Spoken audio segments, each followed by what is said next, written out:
In this video I'm going to be explaining to you how to maximize your safety rating in a race on iRacing. Here we have some footage of the Mazdas. This is actually live, I'm spectating this race. So in racing, obviously, especially with the Mazdas, things can be quite hairy. This looks extremely clean, maybe too clean, maybe they're faking it, I don't know what's going on here. Hopefully, if a race start turns out like this and you have a good race, apart from that guy behind, there we go, proving me point. That's not even that bad of an incident, that's pretty cool for rookies. But how to maximize your safety rating in a race. So let's say you do a perfectly clean race and you're trying to, let's say, get out of rookies, for example. This is very common there, but let's say you're trying to get from D to C, C to B, or even B to A. It's the end of the season, week 12, and you're trying to get all the safety rating you can. The best way you can do it is to realize how safety rating works and how you can maximize it. Now, sometimes you might not be able to get out of incidents such as this one, but by you maximizing your safety rating in a way like I'm going to show you now and explain to you, you basically will dilute any incidents that happen. So let's say you do pick up a 4X, you do pick up 1 or 2 off tracks, or you do have 7 or 8 off tracks. This way will dilute how much they're going to affect your overall safety rating result after the race. So let's get to it. So to first understand what I'm going to let you know, we do have to understand how it works, the multipliers for incidents. So what does that mean? That means different sessions carry different weighting on how badly or how positively incident points affect your result after the race, your safety rating result.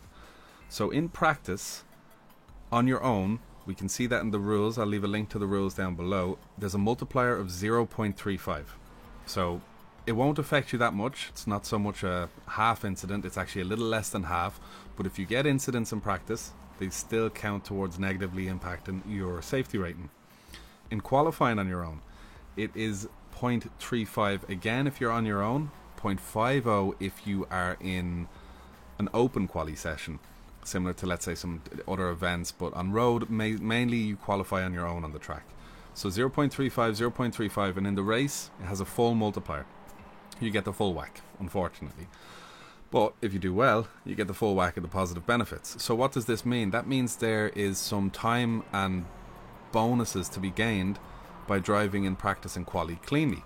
We know that. But safety rating calculation is done by corners and incidents per corners and corners per minute. There's a bit of a formula going on there. No need to look into it too much. What this means is if you drive around the track slowly and you pick up lots of incident points, your corners per minute are going to be low and your incidents per corner is going to be high, which equals probably, more than likely, negatively impacted safety rating. For example, now if you drive around the track at a good pace, your corners per minute is high on average and your incidents per corner is low, you'll have a positive result on your safety rating. So now that we know that, we're going to jump ahead and we're going to figure out how can we maximize our safety rating. The point of this video is basically, it's simple, but not a lot of people know this. Drive all of the practice session and drive all of qualifying. Firstly, this will serve as a killer warm-up for your race, so it means you're going to do even better in the race.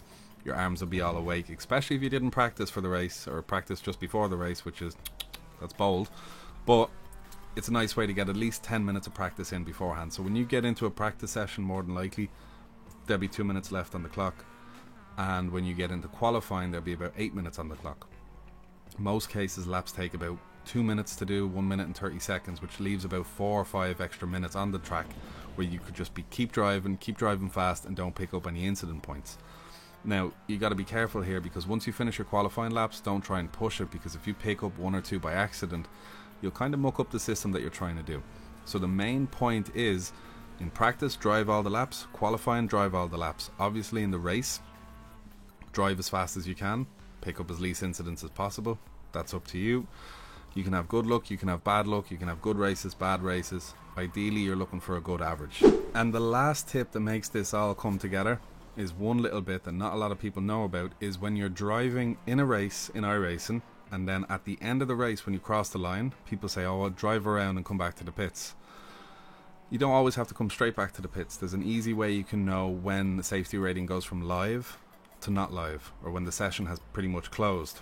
You can see this on Mount Panorama, because after the race some people drive around slowly and then they know somehow when they can try do a jump where you can go over a barrier and you can try and destroy your car on purpose and it won't affect your safety rating. There's a very easy way to do this. When you're done the race, in your relative box, in your black box area, in your settings in iRacing, flick left to the setting that shows you how much time is remaining in your session, and then once you cross the line you will see a time like, let's say, 2 minutes or 1 minute and 20 seconds. When you cross the line, you keep driving until that timer hits 0, or it just changes to a different timer and it gives a timer of, let's say, 15 minutes until the server closes. That's the timer that you know. When that switch happens, the official race is done, you have your safety rating, you've gained an extra lap on the full multiplier, and that is basically how you maximize your safety rating in iRacing. So the main takeaways from the video are, if you want to maximize your safety rating, are drive all the practice, drive all the quali, all the way up until the end, get the free practice and get the free safety rating, and drive the lap after the race until the timer in your lap timings box resets and then turns to the server close time. That's how you maximize your iRating, and if you get 0 incidents throughout all that, you know you've gotten the maximum possible amount of safety rating from your race. So best of luck with that. If this helped, let me know down below, and if you have any more safety rating tips to let me or other people know, let me know. So yeah, thanks very much for watching.